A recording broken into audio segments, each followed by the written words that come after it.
Good evening. Australians on board the cruise from hell are finally back on home soil. They're about to spend their first night in isolation in Bullsbrook.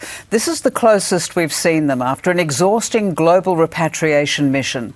They landed in Perth this morning, where they were ushered into vans and driven to the nearby quarantine centre. They'll stay there for at least 3 weeks. Francesca Danuccio is outside the centre tonight. Fran, it's been a delicate operation to get them there, but they seem to be in good spirits. Rick, they've faced a lot of setbacks to finally get here. In the end, they came from Europe via the Middle East. After touching down at the Pearce Air Base, they underwent health screening and had their passport stamped. Then came a police escort to the Bullsbrook facility, a 10-minute drive, if that. At this stage, they're in good health and showing no signs of symptoms. They even gave us a wave as they went past dressed in their full PPE. We can only assume they're glad to be back on home soil tonight after a nightmare trip that began more than 45 days ago. After hours in the sky, the jet emerged through the clouds over Perth. A destination never on their itinerary. How are you feeling? Are you happy to be on home soil? A sense of relief. More than 5 weeks after they departed on the ill-fated cruise that put their lives on the line. This ship scaring the world. Hantavirus taking 3 lives with 11 confirmed cases. It's why they ended up at Bullsbrook. I want to stress this is one of the strongest quarantine arrangements for passengers being repatriated from this cruise ship you'll find anywhere in the world. A 3-week forced stay at a place they've likely never heard of. The 5 Australians are from the East Coast. There's a New Zealander with them too. I appreciate what a difficult ordeal this has been for them, and I'm sure they wish they were able to get home. The next few days, crucial. The longer it goes without hearing any more cases amongst that group, the better the news is. Once inside, the passengers, airline crew and doctor underwent PCR testing. These are actually cabins that don't open onto corridors. It makes it safe for those people not being exposed to each other, but also for the staff working with them. They'll be subject to regular screening too, authorities taking no chances after seeing what COVID did. If those tests come back negative, the crew are free to leave, but the 2 pilots have chosen to isolate for 2 weeks, while the doctor could be out within the next couple of days. There's nothing around it, but locals are still nervous. There's a lot of people coming in and out of Bullsbrook every day, and I think people feel that, it's probably not the right place to have this kind of centre. Let's see, hopefully, prayers for them. Yeah. Let's see everything goes okay. There's nothing serious, just like the corona. Hopefully nothing gets shut down again. I mean, we'll have to deal with it either way. Even if they're positive, we can't just throw them away and say, hey, we're not going to be able to help you out. The passengers are tonight adjusting to their new surroundings. They're in self-contained units, each with their own Wi-Fi, TV and balconies. They're joined by 8 people from the National Critical Care and Trauma Response Centre who've come from Darwin to live at the facility. They'll be looking after the people inside and running day-to-day operations over those next few weeks. Rick. Thanks, Fran. Coles faces more headaches as lawyers line up to secure refunds for millions of shoppers duped by dodgy pricing. A giant class action will identify customers who bought hundreds of affected products.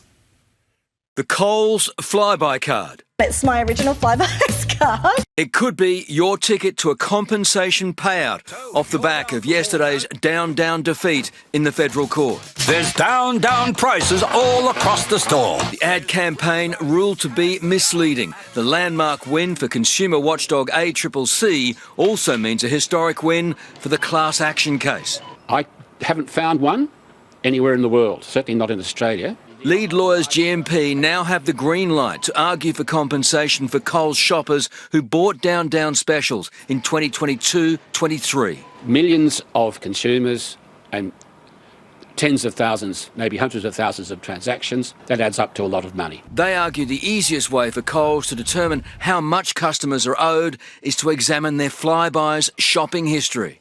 And for each transaction, Coles has a record. Flybuys has 10 million members. If every customer received just $10, it's a $100 million hit to Coles. But from experts... Unfortunately, I don't think this is going to have a significant financial impact and therefore probably not even a long-term behavioural impact. The final decision on how much Coles could pay out its customers is in the hands of the federal court judge. That battle will play out over the next 12 to 18 months. In Coles, expected to fight every step of the way. Speculation they'll even try and offer loyalty points instead of cash. I think that's a possibility. Coles not commenting. Chris Reason, 7 News. A grieving Perth husband says the punishment for his wife's killer does not fit the crime. The award-winning author was mowed down by a speeding driver near Kings Park. As Cassidy Mosconi reports, he could be free from jail in just 2 years. Flying down Kings Park Road almost 100 kilometres an hour in a 60 zone. This pedestrian didn't stand a chance.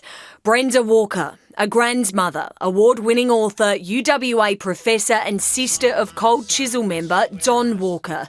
The 67-year-old's life stolen by this man, Lucas Martens de Silva, the driver behind the wheel in December 2024. He wasn't drunk or high on drugs, but he made a decision to speed, saying he was tired and racing to work. Now he'll pay for it with 4 years of his life, jailed for taking Brenda's. He was expecting to go to jail and he's deeply sorry for what he's done. It's a terrible tragedy for everybody, as the judge said. But with parole, Martens de Silva could be free in 2 years. We're disappointed with the length of the sentence and we feel it's far too light for trying to discourage others to do this. I mean, the road toll in WA is so high. I have asked the prosecutor to consider an appeal. Lucas Martens de Silva cried in court as Brenda's husband read out his victim impact statement. He says there was and is no closure from what happened to his wife here that day. He says he's been left hollow and alone. The Brazilian national was applying for permanent residency, not anymore. It's highly likely, if not inevitable, he'll be deported. Cassidy Mosconi, 7 News. Labor and the Coalition have gone to war on tax. After slamming the changes to property and wealth rules in the federal budget, opposition leader Angus Taylor now has to defend his own solution. Dueling home visits to drive home their budget messages. We have to axe Labor's toxic taxes. We have tax cuts in the budget. After this plea and last night's budget reply, I hope you can begin to believe again.